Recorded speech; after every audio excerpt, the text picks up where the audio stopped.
जय हिंद बच्चों। इस वीडियो के पहले पार्ट में मैंने आप लोगों को 1 नंबर के क्वेश्चन करवा दिया हूं और 2 अंक वाले क्वेश्चन दूसरे पार्ट में करवाया हूं। आज हम 3 अंक वाले प्रश्नों को करेंगे।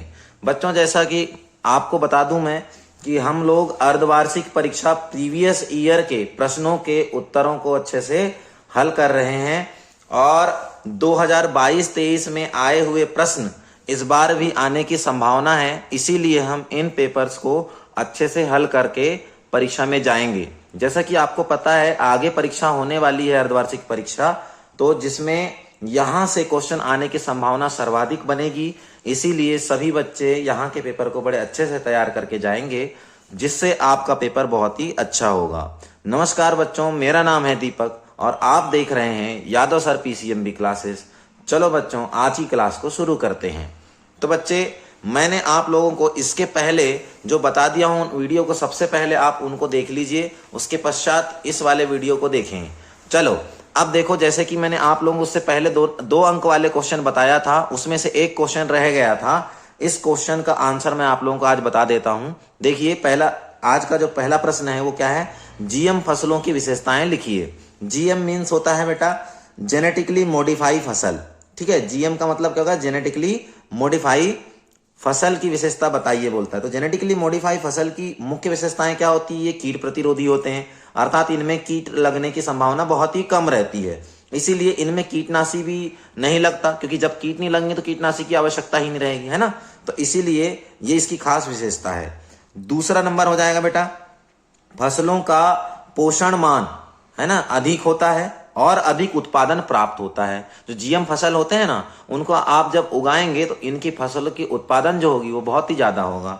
ठीक है, अब आगे देखो, जीएम फसलें विपरीत परिस्थिति जैसे ठंड हो, चाहे सूखा हो या ताप हो, लवण वाले स्थान हो या सांद्रता अधिक वाले स्थान हो आदि पर भी यह सहनशील होते हैं। ऐसी जगहों पर भी बड़े आसानी से उगाए जा सकते हैं। तो इसीलिए ये जीएम फसल बहुत ही आवश्यक होता है और ये इसकी विशेषताएं हो गई।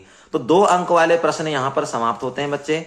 अब देखिए 3 अंक वाले प्रश्न। तो 3 अंक वाले प्रश्नों में सबसे पहला प्रश्न आप देख सकते हैं यहां पर, एक प्रारूपी आवर्त बीजी बीजांड का नामांकित चित्र बनाइए। तो बच्चे, इसका जो नामांकित चित्र है मैं आपको दिखा देता हूं। आप लोग इसको घर में अच्छे से एक बार हल करके जाएंगे। ठीक है, देखिए तो ये डायग्राम है किसका, बीजांड का। इस डायग्राम को आप अच्छे तरीके से क्या करके जाओगे, तैयार करके जाओगे। ठीक है, देख लीजिए, इसका स्क्रीनशॉट भी ले सकते हैं आप। इसके अतिरिक्त इसके अथवा में जो प्रश्न पूछा गया था, क्या पूछा गया प्रश्न है, देखिए, पुरुष जनन तंत्र का नामांकित चित्र बनाइए। तो पुरुष जनन तंत्र का भी नामांकित चित्र आपको दिखा देता हूं। इस चित्र को भी आप अच्छे तरीके से घर से बना के पेपर में जाना है। ठीक है बच्चे, देख लीजिए, इसका स्क्रीनशॉट भी ले सकते हैं। बहुत ही सरल डायग्राम लेकर आया हूं मैंने आप लोगों के लिए।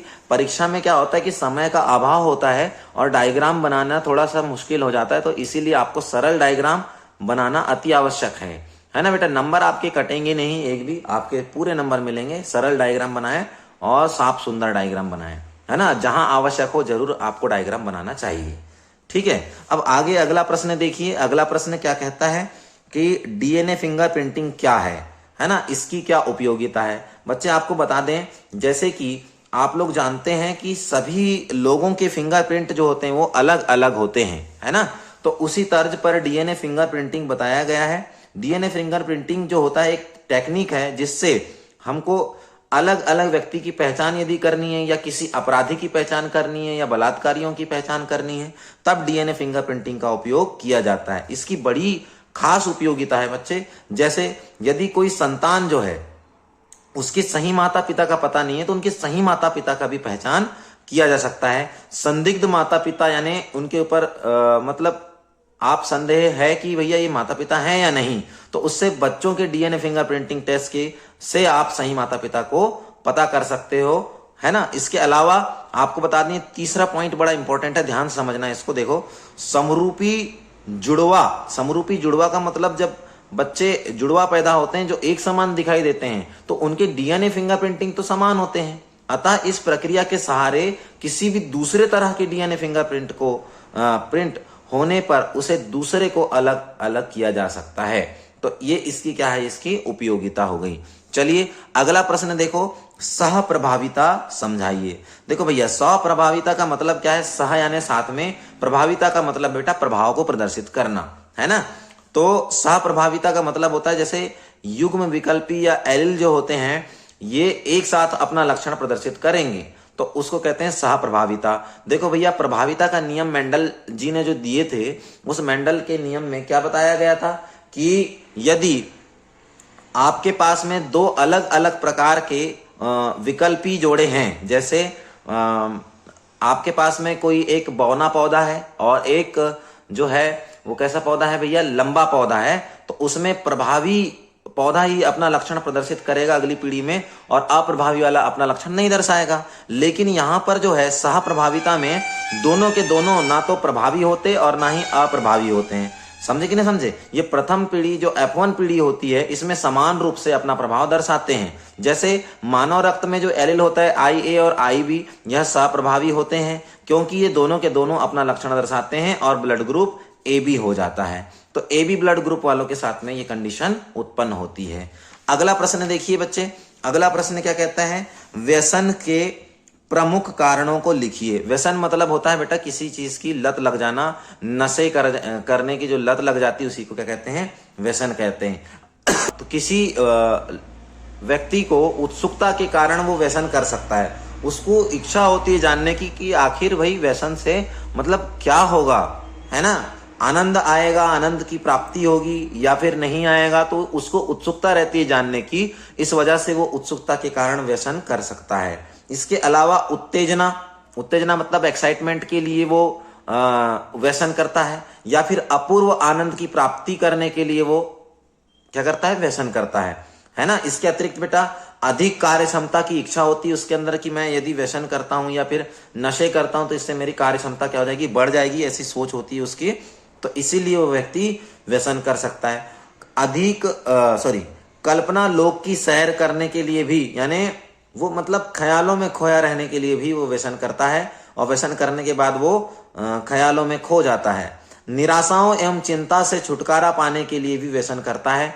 जैसे मान लो उसे किसी प्रकार का कोई दुख है, उस दुख से छुटकारा पाने के लिए वह व्यसन करता है ना, मदिरा पान करता है। व्यापारिक इतिहास यानी अगर उसके पारिवारिक इतिहास यानी उसके परिवार में यदि कोई जैसे उसके पिताजी या उसके दादाजी या फिर कोई भी परिवार में यदि व्यसन करता है या नशे करता है तो इसके कारण भी उसके ऊपर प्रभाव पड़ेगा और उस प्रभाव से वह भी व्यसन कर सकता है और नशे का आदी हो सकता है। तो ये अलग अलग कारण हैं बच्चे व्यसन के, आप इनको डिटेल में थोड़ा लिख सकते हो अपने अपने हिसाब से। इसके अलावा बच्चे इस प्रश्न को आप स्वयं कर लेंगे, बायोगैस के उत्पादन में सूक्ष्म जीवों की क्या भूमिका है ना। तो इस प्रकार से आज की जो ये 3 अंक वाले जो प्रश्न हैं यहाँ पर समाप्त होते हैं। बच्चे यदि आप लोगों को हमारे वीडियो अच्छे लगते हैं तो वीडियो को लाइक कर दिया करिए और चैनल को सब्सक्राइब कर लीजिए, है ना। हमारे चैनल में 1000 सब्सक्राइबर जल्दी ही होने वाले हैं, तो आप लोग जल्दी जल्दी सब्सक्राइब कर दो और 1000 सब्सक्राइबर जल्दी पूर्ण करवा दो। आपका बहुत बहुत धन्यवाद वीडियो देखने के लिए। तो बच्चे आज के लिए इतना ही, मिलेंगे हम नेक्स्ट वीडियो में, तब तक के लिए जय हिंद।